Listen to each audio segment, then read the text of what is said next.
အလုပ်တွေပြီးလို့နားချင်ရောက်ပြီဆိုရင်ကိုဝါသနာပါရာလုပ်ဖို့အချိန်ရောက်ပါပြီ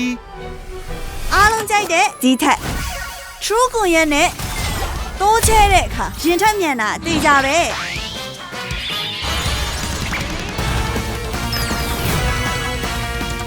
စက်တဲ့ရေးတိုင်းသစ်တွေတိုးထားလို့အင်တာနက်နှစ်ဆပုံမြန်လာပြီဝါနာပါရာတွေကြိုက်တာတွေပို့လုံးနိုင်ပြီပေါ့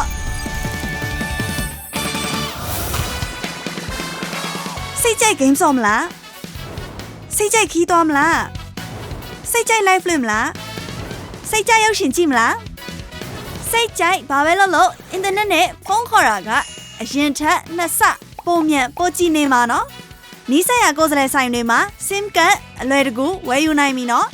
အားလုံးအင်တာနက်နှစ်ဆမြန်နဲ့ True တီထက် SIM ကတ်သုံးကြစို့